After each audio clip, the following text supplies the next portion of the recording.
Lep pozdrav v oddaji Sledi korakov. V tokratni oddaji bomo se sprehodili skozi kar pestro življenje naše tokratne gostje. Sicer smo se mi k njej povabili, Katje Šergan Božič. Poleg naju pa je tu tudi njen sin, drugi sin Kristjan.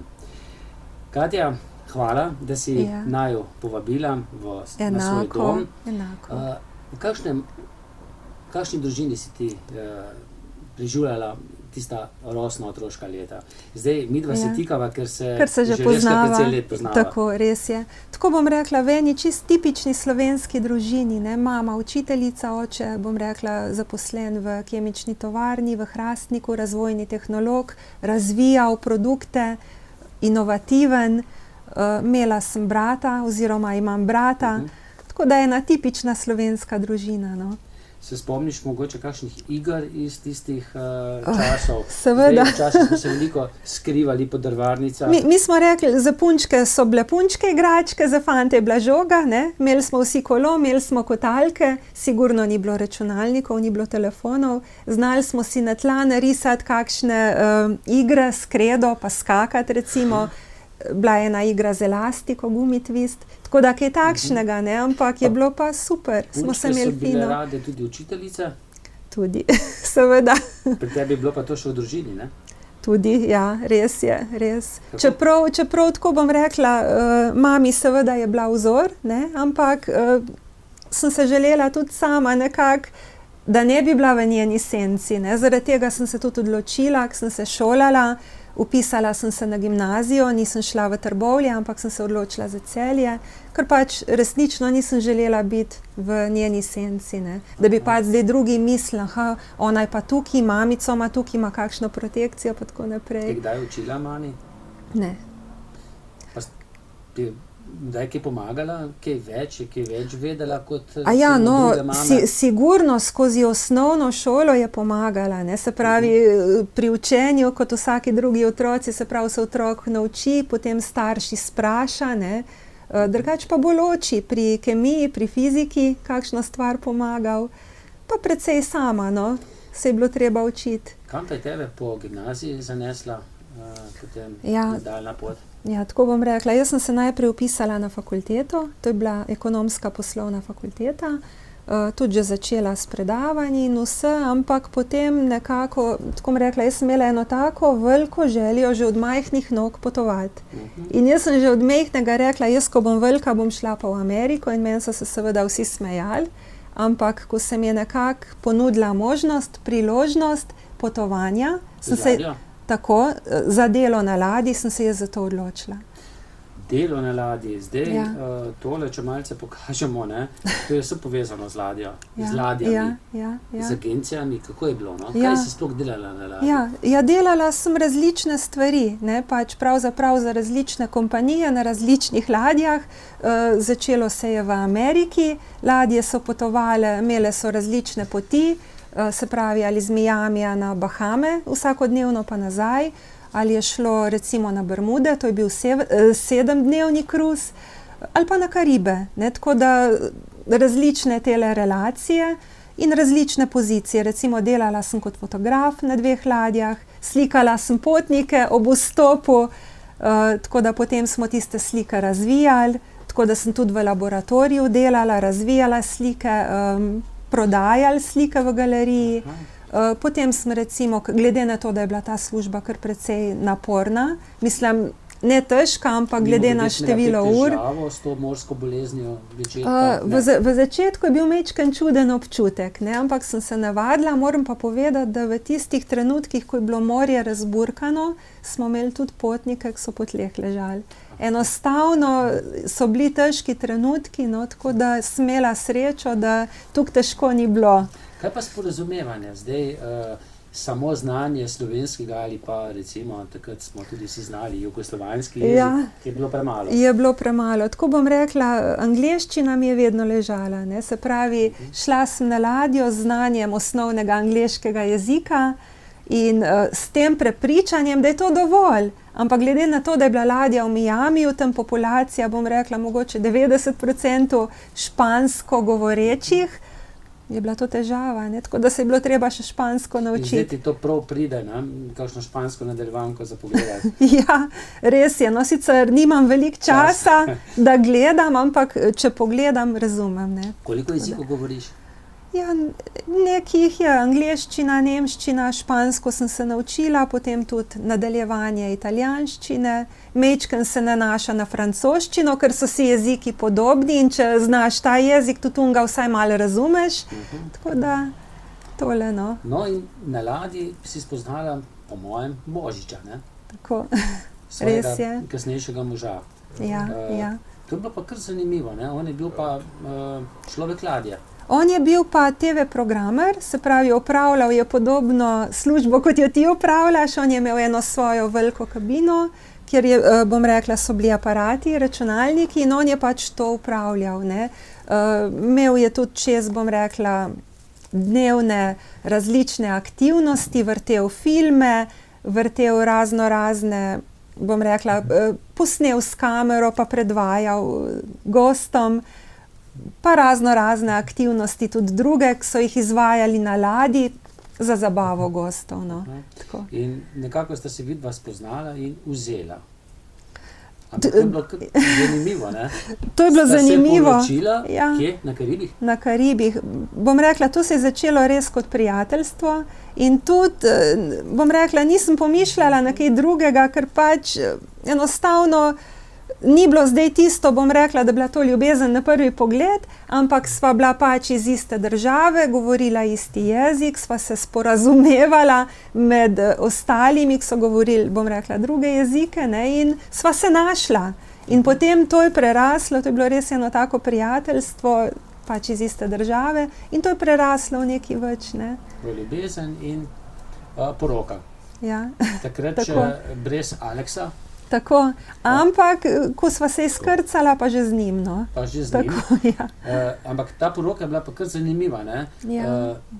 Tam je bila to uradna, v Jugoslaviji pa nekako niso priznali tudi zaradi dokumentov, ne? Ker je bil Božič, ne? Veliko na ladji si ni uredil takrat novih dokumentov. Problem je bil, ker je par let prej Jugoslavija razpadla in mi smo se morali opredeliti, ne, ali si bil Slovenec, Hrvat, Srb ali karkoli. Jaz sem se opredelila, sem imela urejene nove dokumente. On je imel pa še star SFRJ potni list, ne. In to je bil problem, ker ta država ni več obstajala, ne. Tako da pač midva, ko sva se poročila na Karibih, on je sicer lahko prišel v Slovenijo z neko začasno vizo, ampak potem je bilo treba urejati državljanstvo. No in tu so ti rekli, da se bo treba kako še enkrat poročiti, da ne velja. No, pa rekla, tukaj je bilo, se bom pa še enkrat, tako, tukaj je bilo več težav, ker pač poroke mi niso priznali, ker so rekli, ja, veste, to bi pa vi lahko naredili, ne. Sem rekla, ja, v redu, lete, pa se bova še enkrat poročila. Ja, to pa ne, saj ste že poročena. Ja, tako da, majčkeno dvoumno, ne, in takrat v tistih časih ni še bilo interneta, oziroma ni to tako funkcioniralo kot danes in to je šlo vse po poti pošte, telefona, da smo nekako, bom rekla, skomunicirali in dobili še, bom rekla, naknadna druga potrdila z njihove strani, ki so pač potrjevala, da je poroka veljavna, tako da se je lahko vpisala tudi tukaj, ne, v knjigo. No, in dejala si, z ladje je z vama prišel že tudi starejši fant Aleks, ne? Ja, Aleks je pa verjetno eden največjih svetovnih, ne, sam slovenskih svetovnih, ne, zbirateljev trolov. Srečo prinašajo, ne. Tako. To je nekaj norveškega. Tako. Moram povedati, da jaz, ko sem bila na ladji, sem kupila prvega trola na ladji in ravno možu, no, pač kot en spominček in tisto sva midva prinesla domov, enega trola. In seveda Aleks kot otrok je tisto občudoval, se je, čudil, želel imeti te trolčke. Ampak problem je bil, ker tega ni bilo mogoče pri nas kupiti, ne. Dejala si, da si prvega trola sama kupila, to je ta. To je ta en trolček, bom rekla, ko smo bili na Norveškem, sem rekla, nekaj pa moram kupiti za spomin, ne, in to je bilo tista norveška kultura, folklora in to je tisto, kar sem prinesla. In koliko se jih je zdaj nabralo?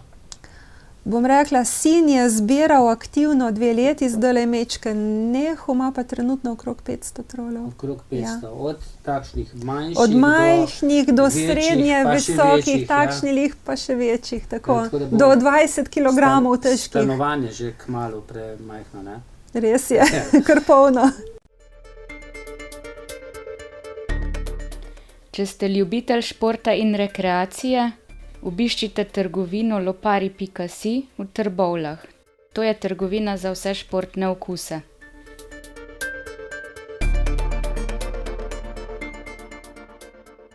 Ja. No, potem je pa prišel tudi Kristjan na svet, koliko let kasneje? 2 leti za 2 let Aleksom. kasneje. Ja.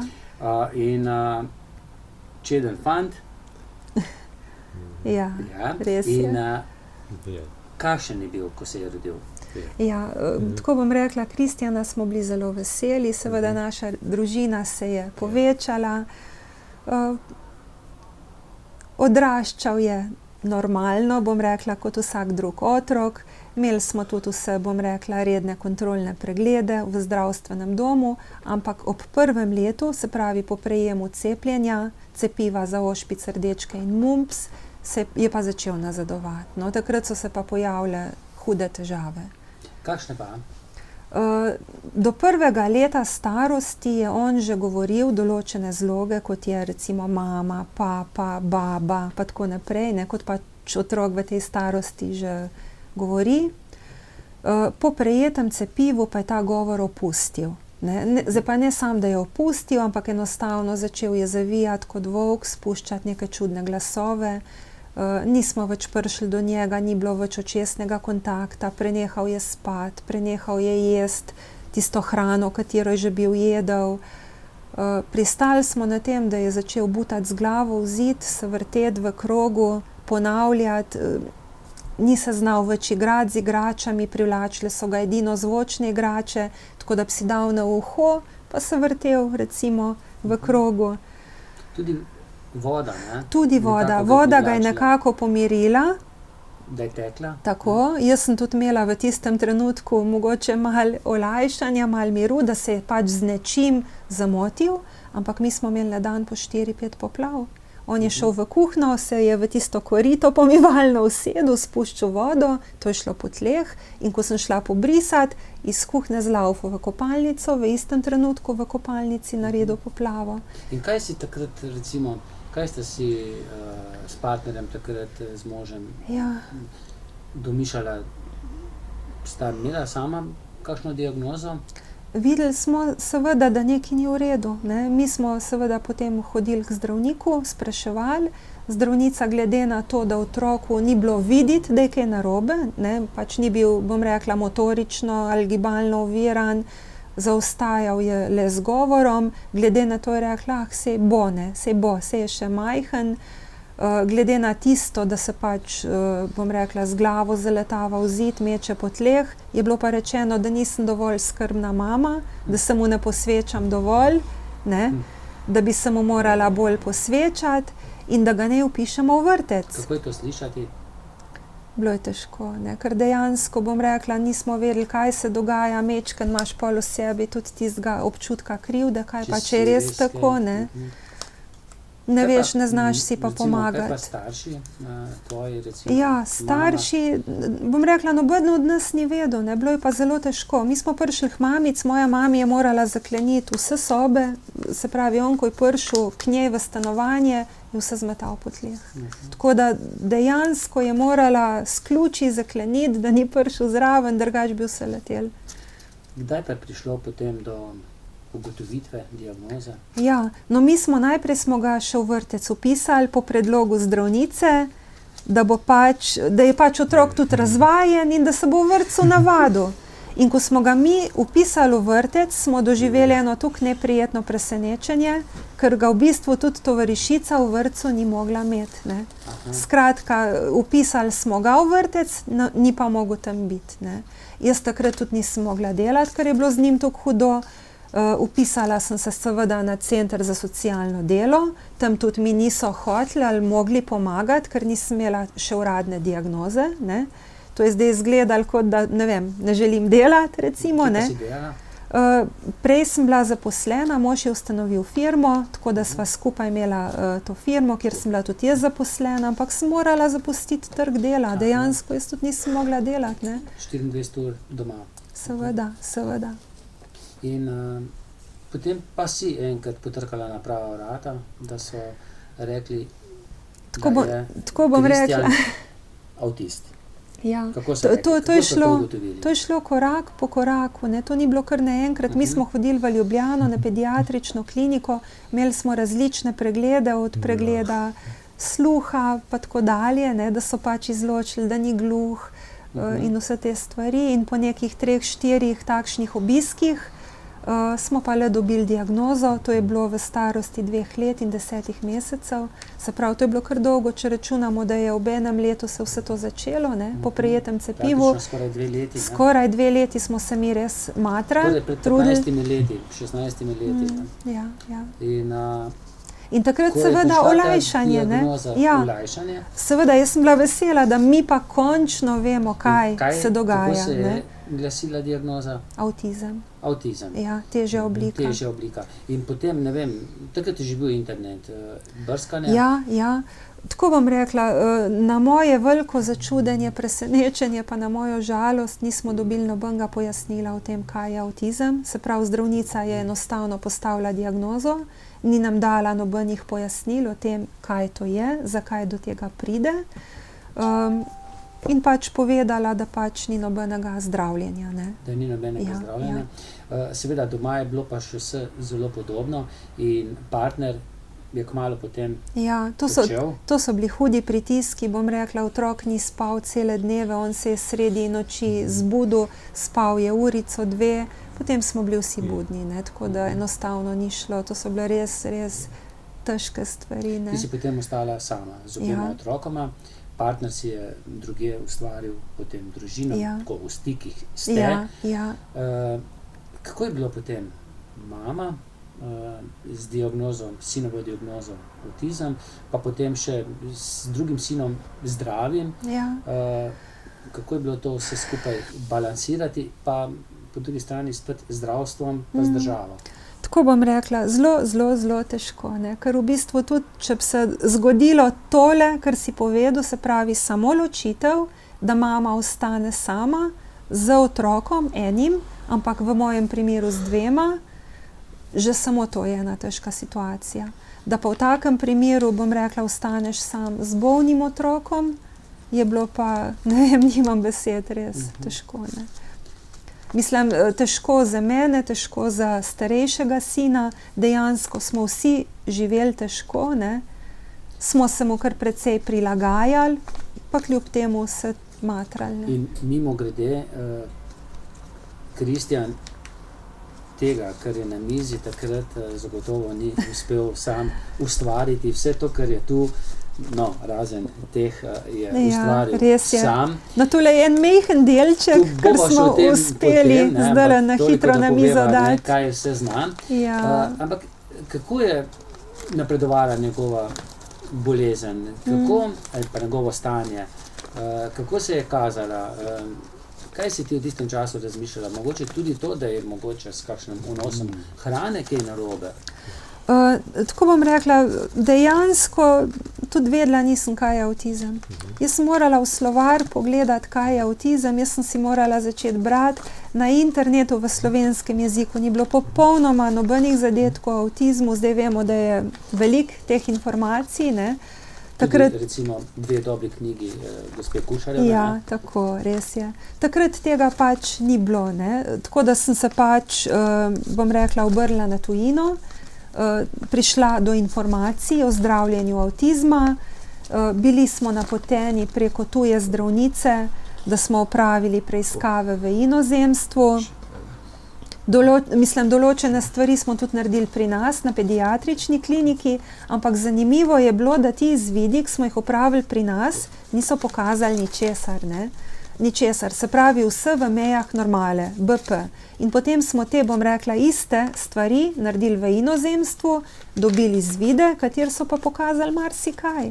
Od, kot si rekel, netolerance na določeno vrsto hrane, do črevesnih infektov, ne vem, zastrupitev, se pravi povišanja težkih metalov, To pa so aluminij, živo srebro in tako dalje, pa do ostalih metabolnih nepravilnosti. Ne. In tukaj sem jaz zdaj imela izvide naše in tuje in majčkeno smo bili zbegani, ne, ker mi kot starši smo seveda zaupali zdravstvu, ampak ko ti prideš nekam, dobiš diagnozo in ti rečejo, ni pomoči, ni zdravljenja, se ne da nič narediti, ko opraviš izvide, dobiš izvide vse v mejah normale, potem pa to narediš v inozemstvu, dobiš, bom rekla, drugačne izvide, ko ti nekaj pokažejo, se seveda vprašaš, zakaj je tako in drugo, se pravi, zakaj naše zdravstvo tega ne predlaga, zakaj nam ne da teh informacij, zakaj nas ne napoti nekam, kjer bi otroka lahko zdravili, če že pri nas tega ni.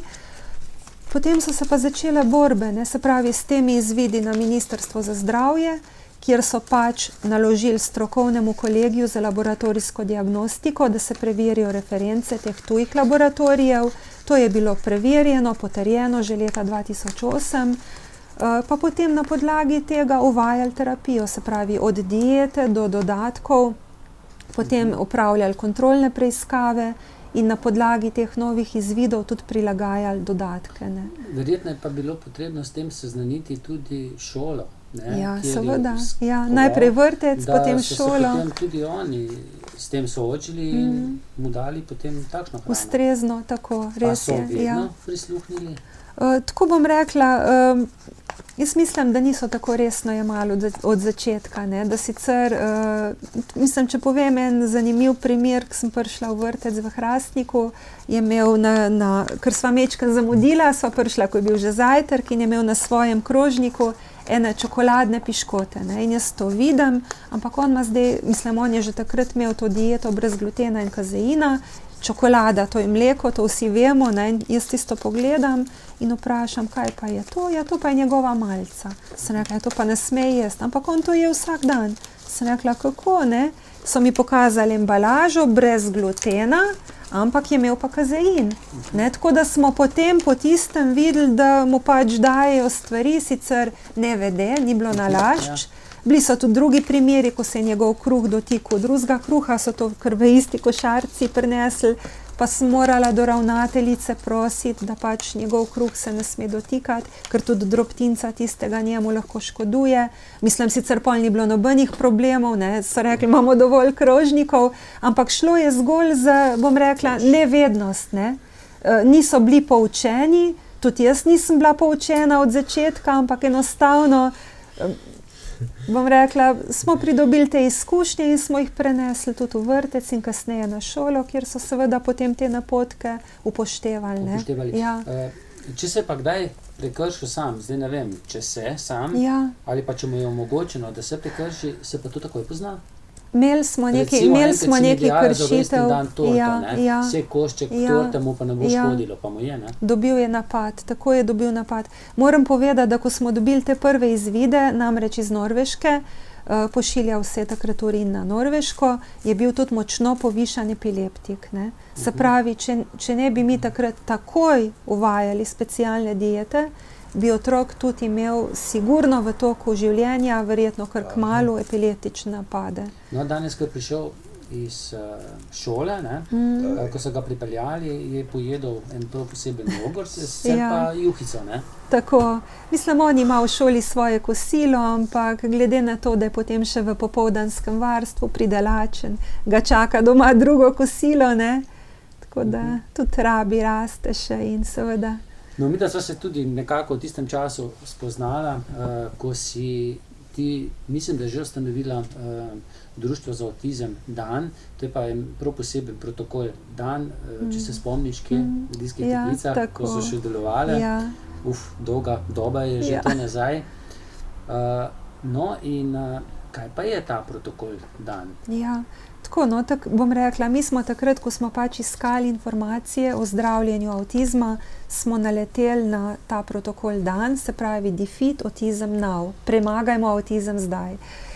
In mene je to toliko fasciniralo, moram povedati, da sem takrat takoj po prejeti diagnozi tudi ustanovila društvo, enostavno Ne zato, ker bi jaz to želela delati, ampak zato, ker sem bila v to primorana, ne. Ker dejansko ti otroci pri nas niso dobili ustrezne pomoči in podpore.